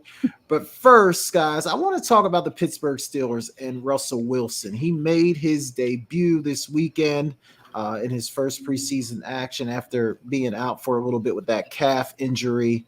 And I just want to know what you think. What were your thoughts? Sort of maybe we could talk about how we see this thing playing out. But K-Walk, what did you think of Russ's first outing, his performance over the weekend? Russell Wilson looked rusty, man. He looked old. I mean, he looked old. I just don't think I don't think Russ has the desire to play football anymore, man. I really don't see that because he's so talented, and what we've seen, what he was like, what he was like in Seattle. He was hungry, he was competitive. He got into people's faces. That would just seem like a guy who's so disinterested, right now in playing the game. In my opinion, ladies and gentlemen, it just don't seem like he's a fiery guy. He has competition behind him right now, in Justin Fields, if you want to call it that. But I'm pretty sure we'll talk about that as well. But nonetheless, he has competition there. It doesn't seem like he's trying to separate. He's not trying to make those big plays. It's just like when someone gets around him, he immediately folds his tent, man. There's no there's just no improvising there. There's no willingness to extend the play, to get out of there, to spin to his left or his right. So I just think that he's just interested in the game right now. So I'm not sold on Russell Wilson being their guy as of right now, but I could be wrong. I've been before, and I'm pretty sure I'll be wrong again. But for what I'm seeing, the eye test tells me that he's just not engaged right now. He's so disengaged, and it's been like that for at least last 3 or 4 seasons right now. His last years in Seattle, then obviously his stint in Denver, and it's leading up to this right now. So I just don't think he has any interest anymore, guys. Britt, what are your thoughts? K-Rock, it's interesting you say that because, like you say, could he be rusty? Because towards the back end of last season, I actually thought he was playing a lot better. He looked like he was, not quite his old self because he is getting older. He's not as probably athletic. But he was making some good throws, and he beat some pretty good teams towards the end of that stretch, purely off of just him. And what I mean by him making the good decisions, the good reads, and so forth. And I'm just curious to know, is this he's rusty and he knows it's preseason, so he's not going to go all out for a preseason game. You know how we kind of talked about that earlier with Daniel Jones, or is this an age thing? So that is something that I am very curious to know. But I think he understands. Well, first and foremost, I guess he is getting paid regardless if they want to start him or not. The Broncos are paying him. But could it be an attitude situation again? We heard his attitude situation with Seattle, and then we kind of heard it a little bit in the Broncos with the Broncos, and he seems like the nicest guy in the entire world. But it seems like, and we've seen it with other players on the sideline, that he could be a little standoffish at times, or players just don't have a good vibe with him at times. Could that be this type of situation? I don't know. I don't want to speculate anything. I don't want to make any sort of assumption.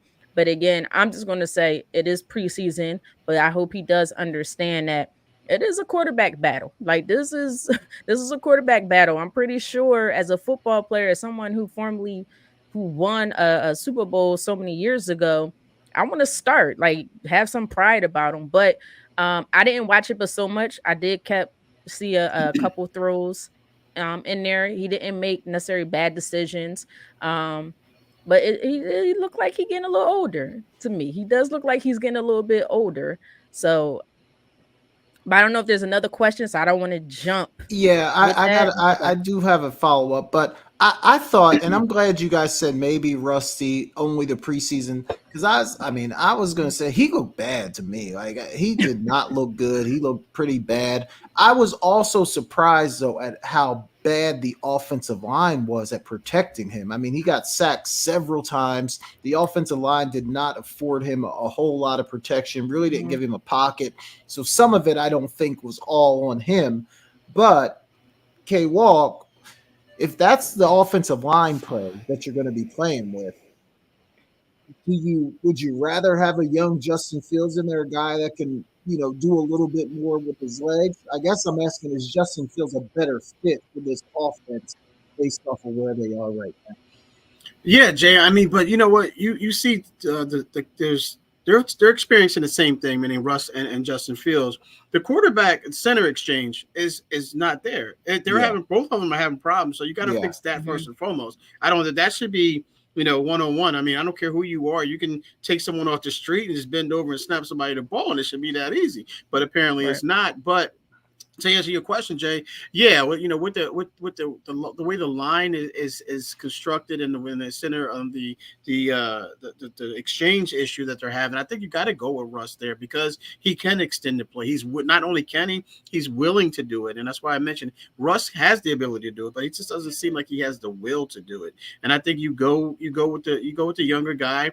He has a stronger arm. We mentioned this before. I mentioned this before. He has a stronger arm. He has the ability to extend the plays, and guys can get open, things of that nature. So I think you go with Justin Fields. I mean, what are you going to lose? You're paying him no matter what, like Britt alluded to.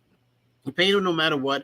Both of them are on the ladder. They're free agents next year if you decide them to be. So I mean, why not go with the younger guy? Now, why not go with the younger guy? I mean, Denver's paying Russ, so don't worry about that. Don't worry about that. So yeah, I think you go with Justin Fields, but we'll see how that plays. I know that coach. That coach has come out and Tomlin has come out and said that it's Russ's job. Yeah, but I don't see that being the case. But that was when he said it, and that week one is still 2 weeks away. So we'll see. Yeah, I mean, it seems like unless I've missed something, I don't Yeah. think Tomlin has moved off of that position No. yet. I think the door might be open at some point for Yeah. him to move off of that. Mhm. But Britt, what do you think? Like, which one of these guys do you think gives the Steelers the best chance to win? This is a hard question. Jeez. I don't know. I'm gonna be honest. I don't know. I think Mike Tomlin said it's an incomplete study, but he did say Russ is the guy, Yeah. and I think that's due to experience. Look, I'm nervous about Justin Fields a little bit. I am when I watch him, and yes, I agree with you guys. He's way more mobile because he has way younger legs, so he could get around and get out of the pocket once it starts to collapse. Russ might take the safe route. He might take a sack or maybe throw the ball out of bounds. Live to see another down. And mind you, we preach that a lot. Live to see another down. Just don't turn the ball over. And that's where my concern is. Justin Fields sometimes is more likely to turn the ball over because he's trying to do too much, or because he doesn't have the experience. And I'm gonna keep it real with you guys. I'm trying to be nice here, but watching him in Chicago, and we all kept saying it's the talent and this, that, and the third, but it's like, Yeah. okay, eventually the quarterback got to take some accountability as well. Times he just doesn't make the correct reads. We know Russ can't move, but he's more likely to make the proper reads than Justin Fields is. And to me, it's just as the Steelers organization, where are we right now? Do we want to make the playoffs? Odds are we're not Super Bowl contending team as of right now. But Mike Tomlin is a competitor. He's always been a competitor. So if you're looking to make the playoffs, you might want to go with Russ. I feel like they trust him a little bit more in his experience, although again, he is older. The interest, his interest in playing may be questionable. Again, it's preseason, so I'm not really sure. I just don't know if I could fully trust Justin Fields right now. And that's the biggest thing. Because every time we watch him, it does not look good every single time. Like I said, at least we've seen something of Russ in the last couple of years where we was like, okay, we're seeing some resemblance of an old Russ. Not completely, because again, his age differences, he got older. But last season, he started winning. He started to pick things up.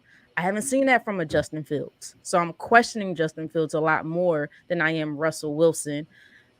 I'm going to say Russ Wilson, but I'm about 50% on that. This is a tough one. That's Okay. where it is. Yeah, That's and where it I is. think that's a fair point, Britt, because the Steelers get to see them both in practice every day. We obviously don't get to see all the reps, the mistakes, what's happening in the film room and stuff like that. And I guess if Justin Fields was sort of separating himself, Tomlin would be more willing to open the door to starting this guy. I think if it were me, I would just say, look, if I thought Justin Fields had the potential to maybe be my quarterback for the next 4, 5, 6, 7 years, I would probably go ahead and play him now if I saw something in him that maybe he can be our guy going forward. But if not, I agree, Brett. I'd probably go with the veteran Russ. He's going to make the right throws, make the right reads. He does look a little apathetic right now. To your point, K Walk, I agree. But maybe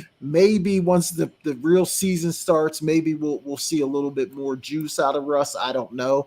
But man, that's going to be interesting. That's going to be interesting. And K then Walk, who do you I, think starts? Oh, go ahead, Britt. Go ahead, Britt. I was saying, and then my other question is now, K Walk, don't get on me now, because I don't think it's going to happen at all. Oh, But if real quick. I just had to it, look up go ahead. apathetic. So, okay, it's showing no interest. Sorry, ladies and gentlemen. I had no idea what that word was. Never heard it in my life. I just looked it up real quick. So, okay, thanks. Jay. Go ahead, put it on. See Sorry, another Britt. spelling Sorry, bee Britt. contest on this one. Um, I don't think it's going to happen at all, because I think he's staying right where he is, and that's Brandon Ayuk. If the Steelers were to get Brandon Ayuk, then who? Are you in a situation like, okay, we have more opportunity to win now because we have a Brandon Ayuk, we have a George Pickens, we have a Najee Harris, and a couple other guys. Um, I mean, I don't know about the offensive line. That's still probably a questionable thing. Do we then put the more experienced guys because he could probably carry us further? Or is the question, they're all young, let Justin Fields grow up with them? Again, K Yeah, Walk, I don't think it's I happening. He's staying in no, San no, Fran. I get But it. No, I it's get a what you. curiosity. I definitely get where you're coming from there. That's a great question, by the way.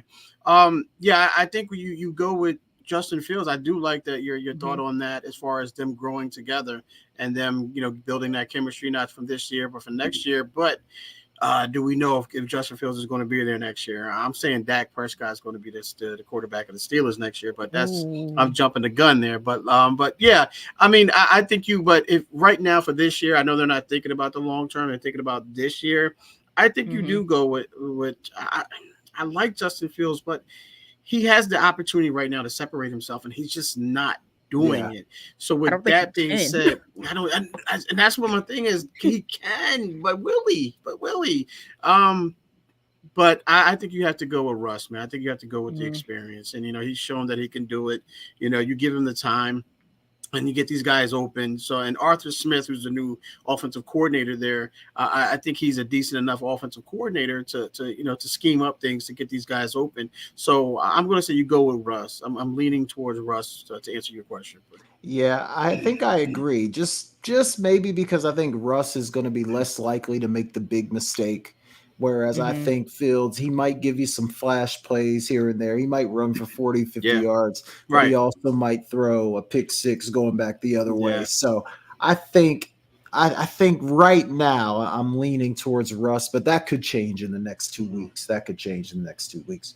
All right, guys, let's move on. Let's talk a little bit of college football. Nick Saban retired. This is going to be the first time in a long time that he's Mm-hmm. not patrolling those Alabama sidelines. Alabama, I believe they're still ranked in the top 5, even without Nick Mm-hmm. Yeah. Saban. But I think really my question is, and Britt, I'll come to you first here. Do you think Alabama's going to suffer or take a step back without Nick Saban on the sideline?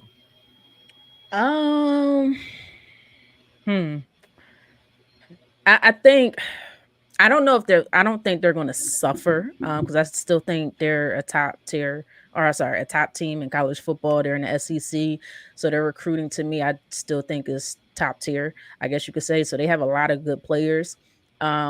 But the new head coach, I can't think of his name right now. It's not coming to me. Kalen DeBoer, I think it is. Yeah. Yeah. He's not Nick Saban. So we still have so much to learn about him. We know Nick Saban. We know how he ran his program. We know you could hear from players all the time on how he ran his camps and how smart he was as a football coach and ensuring that his football players understand their role and play to their strengths. He put them where he knew they would succeed at. I don't know enough about this new head coach, but there's a reason why Alabama did hire him. They're not going to hire some slouch because they have high expectations over down there in Roll Tide. They got high expectations. So For sure. um, I don't know if I can say, you know what, they're going to be the number one overall team in college football. I do think they take a slight step back until we learn more about the head coach and how he operates. Because I still think you got some big dogs. You still got Georgia there. Michigan is still, well, actually, Michigan might take a step back because they just lost their head Yeah. coach. Um, and Ohio you State will can't be cheat. really good though. Right. And you can't cheat anymore. Jay, I was going to get to my team, Ohio State. So I do think they take a slight step back, but they're not they're not going to fall off. I mean, it's still a big program with a lot of talent and a lot of big dogs over there, so that they're going to be fine. Yeah, I mean, They'll to be in your the point, playoffs. yeah. To your Yeah, point, Britt, I they're mean, they gonna be. still have an excellent roster, right? And in college Hmm. football, if you got good players, you're going to win a lot of games. But I guess Right. like the other side of it, 2K walk is I think a lot of people, I'd probably even say most people consider Nick Saban to be maybe the greatest college football coach ever, Mhm. right? So Yeah. Hmm. doesn't that have to count for something like the greatest ever, the discipline, the do it again till we get it right. Yep. Like all the things that Nick Saban was, and now all of a sudden he's gone. Can Alabama just continue without his eye to catch something small and make an adjustment? You know what I mean? Like, Yeah. are they going to miss some of those Saban type things? Yeah, I think they will, Jay. But I think the guys that they brought in, like DeBoer for the head coach from Washington, who led his Yeah. team to a national championship. I mean, he has the experience there, so that's something Hmm. that you can walk into the parents' living room, or I don't know if they do that anymore. Do they go into the parents' I living think room they still anymore? do. They Yeah. still do that. All right, yeah, I did see something the other day about Nick Saban doing like some type of dance. I forget what dance that was. It was a part of his recruiting tactic. But yeah, I think he'll have some of those guys that do that. I think he was a great, meaning Coach Saban was a great delegator. He put certain people in certain situations to do certain things, and I think DeBoer was going to do that. And I think he's going to rely on his experience of being in a national championship. So I think this year is going to be very interesting to see how they perform. They're in the top five, as you mentioned, Jay, right Hmm. now in the polls. They obviously, I mean, not obviously, but I really, I'll bet the house on it that they'll make the playoffs, especially in this year's format, this season's format. So yeah, I think they'll be there right there. And if it falls off, Jay, I don't think it'll be this year, man. I don't think it'll be this year. I think it continues. I think as much as it hurts me to say this as a Gator fan, I think the tide continued to roll. Not Hmm. maybe at the level that it did in Nick Saban's heyday, if you will. But I think they continue to roll because even in last year, Nick didn't win them all. He didn't win them all. So I think they'll still be always in contention and they'll always be relevant without question. Yeah, Go ahead. I was gonna say, yeah, no, I absolutely agree with that. I think even with the new ruling, I guess with the NIL, now the schools can pay, I believe, the Yeah, players now. yeah, Um, so of course that's going to get some of your more top recruiting players to other schools, but Alabama got a lot of money just from legacy yeah. alone. Mm-hmm. So All and right. players want to go with legacy. They want to go where what's the school that I can go to not only learn, but let's be real, possibly get into the NFL. And Alabama is one of those schools. So they're always going to be at the top when it comes to recruiting. So I don't think they're going to fall off by any means. I still think they're going to be one of the top five football programs in college football, maybe even top three or four every single year. So I don't think they're not going anywhere.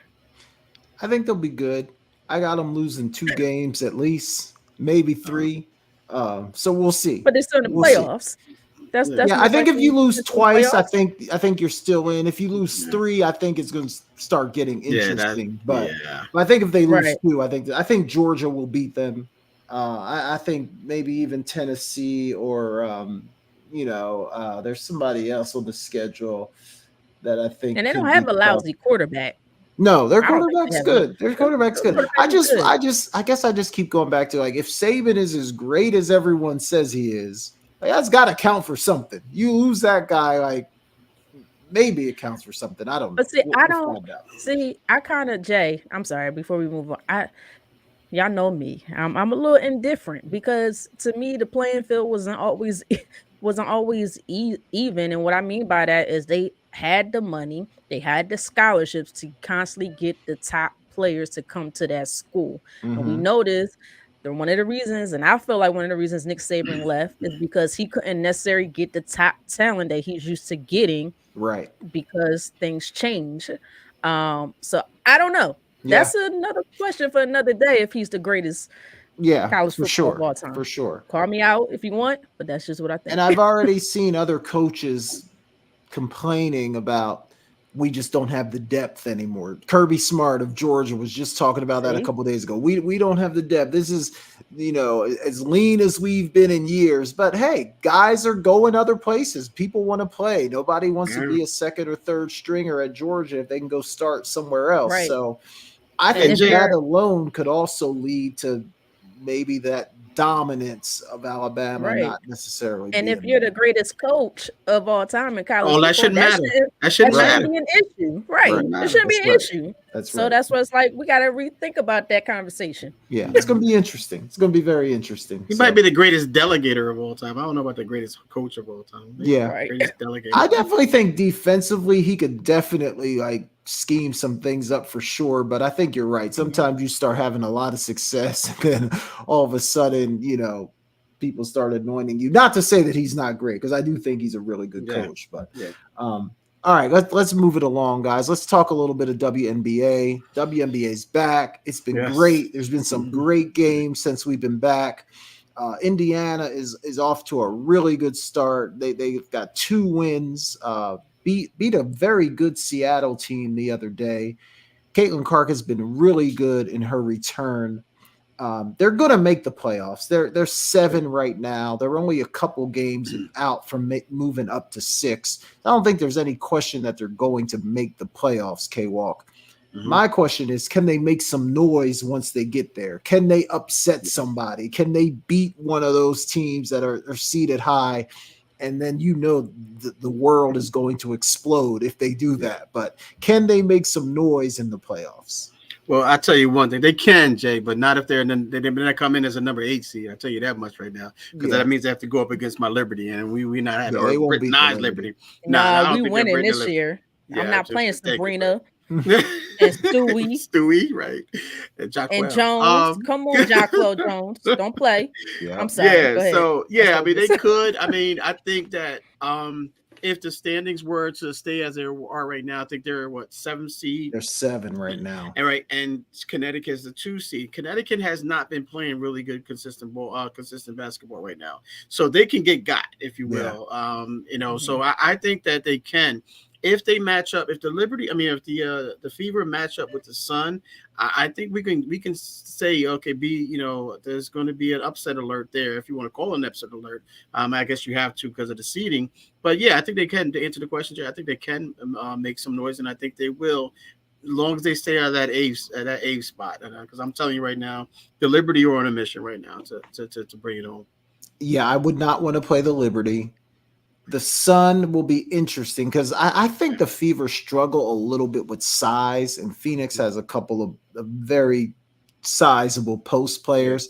Minnesota at number 3 right now. I know they beat Minnesota earlier in the year, but I'm not certain. I don't know. I think you're right, K-Walk. Maybe the Sun might be their best chance. They're not beating the Liberty. I don't even think they could beat Minnesota in a series. Minnesota's playing great ball. Maybe they could get Phoenix, but I think it's going to be hard. And I don't know that they've got enough games left to move up to the 5 or something like that, where they might get a little easier matchup. So I think it'll be exciting. Obviously, the Caitlin Clark fans are going to be on level 10. Yeah, but I'm not so sure they'll win a series. But it would be fun. But Britt, what do you think? Well, the Caitlin Clark fans are going to make it crazy and obnoxious and go way too far and think she's going to win the NFL Super Bowl. I said that on purpose. Yes, I did. But no. I'll say it this way. I like how they're playing right now. I think they're playing very great team basketball right now. Caitlin Clark has been going off to the point where I think I just changed she kind of changed my mind, but I think I changed my rookie of the year. It's like you can't doubt this at this moment after the last 2 games. I just don't know. I just think experience speaks volumes at times when it comes to playoff basketball, and the Suns are experienced. I like Alyssa Thomas. Alyssa Thomas is tough. Yeah, she's a tough, hard-nosed player. Remember, they traded and went and got Marina Mabley. Is that her name? Yep. Who's a shooter. So I know they're struggling right now, and I mean, it's been a while since they've been away from basketball. And sometimes you just need a couple games just to get your feet back together, to get that team chemistry back, straight. So Yeah. I don't know. This is a big question of I don't know. Is it a potential? Yes, but to me, that's less than 40%, 35% potential that they'll beat the Suns. I just think the way the Suns were playing prior to the break, because remember at the beginning of the season, Yeah. we were saying, wow, the Suns are playing very, very well. Right. They were leading the league for a minute there until I think the Liberty took back over. So I'm gonna say no right now. I just think experience is going to speak volumes, and I just don't think they'll have enough. And when it comes to playoff, now you're strategizing. Now you're Yeah. game planning for a Caitlin Clark. You're going to look at her weaknesses, and you're going to make her, you know, game plan towards her weaknesses, and say, you know what, if you're going to beat me, you're going to beat me this way. And she hasn't experienced that just yet. She's playing regular season basketball, just go ahead type of thing. So she got used to that. That playoff basketball is different, and people have Yeah. to understand that. Yeah. And Bonner is key too for the Sun as well. She If is. she gets on her game, they're going to be tough to beat for Yeah, sure. they are. Those top 3 teams, not even including the Aces, because I think they're 4 right now. Yeah. Those top 3 teams are really good. The Aces, They'll pick it up when they need to. They'll pick they it got up to when they figure need a to. few things out. But Yeah, yeah, they're like the Warriors of so many years ago, where we were kind of like, but they like, we've been there, done this, we know what it's about. Yeah. So don't take them for granted for we'll sure. see. We'll see if we can turn it on come playoff time. We'll see. All right, y'all. I got a fun question for you, and then we're going to get to K-Walk segment. I saw this. I think I saw it on TikTok, Instagram, or somewhere. I said, let me bring this to the show just to see what these guys think about this. So here's the question. Would you rather have $1 million right now? Somebody just writes you a check, gives you $1 million right now, no strings attached, nothing. You got $1 million. Or would you rather flip a coin for $1 billion? Which one would you do? What's on the other side of the coin, though? Just heads or tails. You if you get it, you get a bill. If not, you walk away empty-handed. Yeah. Nothing. So what would you do? Are Take $1 we million catching a coin, or are we letting it fall to the ground? any way you want to flip it. It doesn't matter. It's a 50-50 chance to win $1 billion, or you taking that $1 million and walking away. K-Walk, what you doing? I'm taking $1 million, bro. I'm taking $1 million. Yeah, without question. Okay. No question. No question. Not taking a 50-50 chance for $1 billion. Jay, I bet, and my 50-50s are freaking horrible. So yeah, I'm taking $1 million. I got you. That's my initial thought too. I'm like, I'll take the $1 million. You flip it. If you hit the $1 billion, wouldn't that be nice? I mean, you know, all the people you can help, whatever, do whatever you want. But if you don't hit it, you're going to be feeling real silly, right? Walking, could have had $1 million. Taking it for sure. Yeah, I think K-Walk, I'm going with you. I'm safe. I'm going to take the $1 million. Britt, you look like you're thinking about it. You might take that $1 billion. What you gonna do? Because you know what? I don't flip coins my entire, and to the point where I literally try to strategize by holding the coin a certain way and flipping it. And I practice this to make sure it lands on something. You better take that $1 million. And it worked. I've made some bets, and I've won a lot of bets doing that. I'm not giving y'all away my secrets, by the way. Well, I guess I kind of just told people what I do. But there's 2 sides of this. Do I want to take the chance, taking $1 million because it's once in a lifetime, potentially, but it's not that hard to make $1 million. Believe it or not, it just seems like it is to to the average person, I guess. At once, yeah, all at once, no strings attached. To I don't know. I guess the finance side of me, I'm gonna take the $1 million and I'm gonna invest it and I'm gonna grow it as much as possible. So you're right. I am gonna take $1 million because you're right. If I'm sitting here and that 50-50 don't go my way, then you're gonna be like, dang, I could have had a free $1 million. Yeah. That easily. But then if I take the $1 million, all of a sudden I flip the coin, there's like, flip it just I'm not flipping it. I'm not flipping it.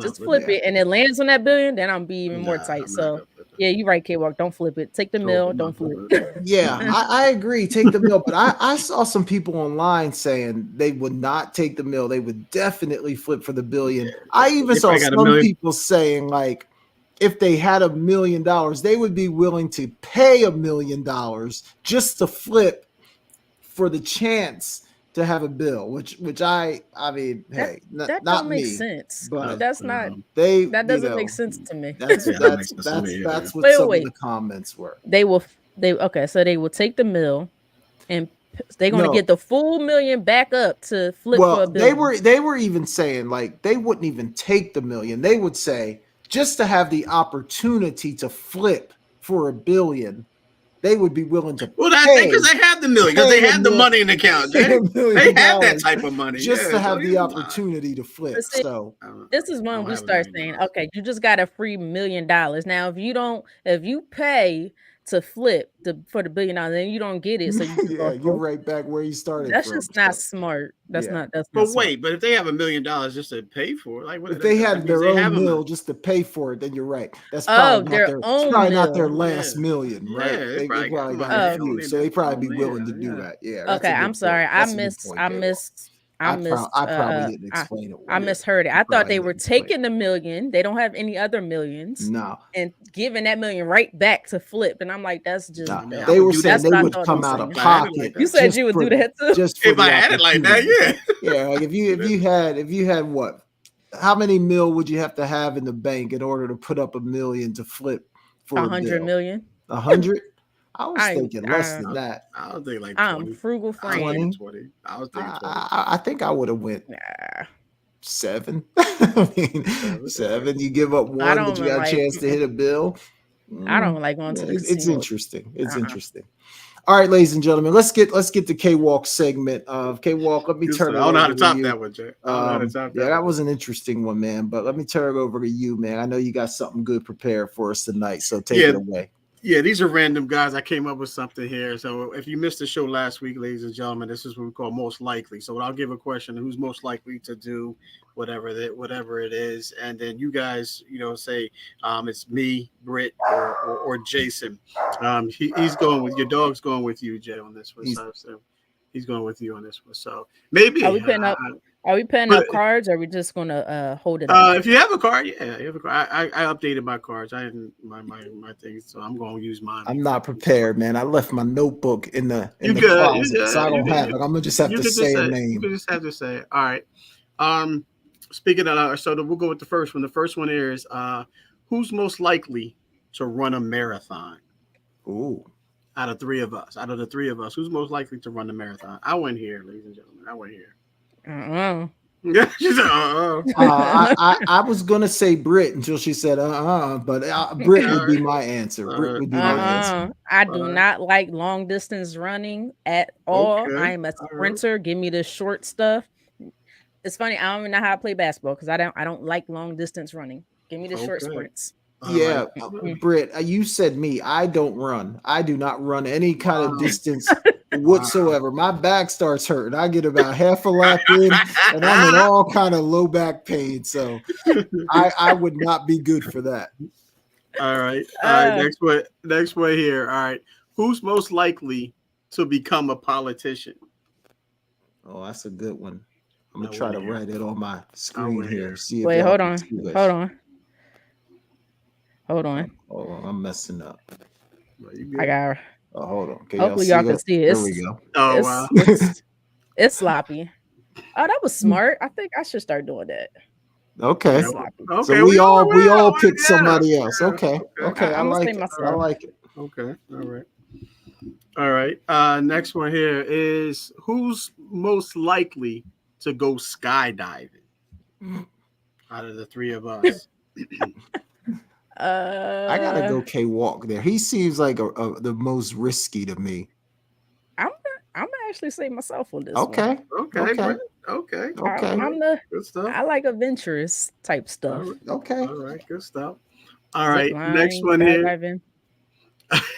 Next one here. Let me get this card out because I definitely think we're gonna get this one. But most likely to forget where they park their car. Most likely to forget where they park their car. Ooh. Okay. K-Walk, if you say me, no.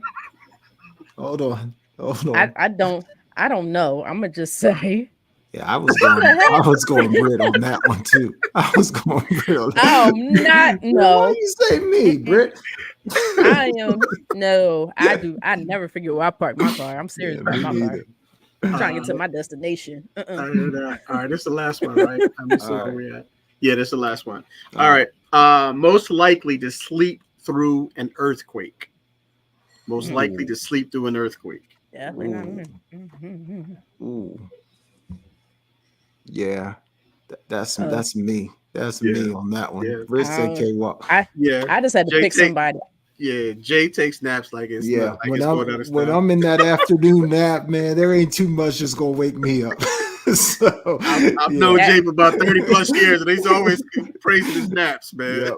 Gotta get that that nap. earthquake that we recently had, Oh yeah. like literally, we just had that. I about panicked. Nope. Mm-mm. I think I was taking a nap, and it woke me up. So no. Really? Yeah, Mm-mm. okay. All right. All right, Good good I was stuff. stuff. like, Good Good stuff. stuff. uh-uh. Good stuff. That's a fun one, man. That's a great little segment there. All right, ladies and gentlemen, let's do who's ball, and then we're gonna wrap this show up. Every week we want to shout out a team, a player, a coach, somebody who's been absolutely balling. Y'all look like you're thinking a little bit, so Yeah, I'll thank you, kick this sir. thing off. I'm gonna take the easy one. I'm going with Caitlin Clark, man. In 2 games out, I think she had 29 and 10 in the first game, followed it up with 24 and 9. I think just 2 really strong performances since the Olympic break. Caitlin Clark, you've been balling. K-Walk, who you got? Wow, Jay, you put me on the spot. I didn't know we were doing this tonight. So I'm going to real quick. I'm watching my Yankees right now, and they've been doing some stuff. They've been a little inconsistent, but who's been the most consistent has been Aaron James Judge. So I'm going to go with Aaron James Judge. He's on the course. He hit his 300th home run, career home run, the fastest to do it in like 60 games. He's faster than the second person behind him. He hit another one tonight. So my man Aaron James Judge from the New York Yankees has absolutely been. Hold on, I got it right here, ladies and gentlemen. I'm in good right here. So I'm going. He's actually been balling. All right, good stuff, K-Walk. Britt, before you go, I just want to show you that Timothy Jones had you as not finding your car as well. I just wanted to point that out. No, no, no. I'm finding my car. That might have been a skydiving one. That might have been a skydiving. It may have been. That might have All been right, a skydiving. Britt, who you got? Who's balling?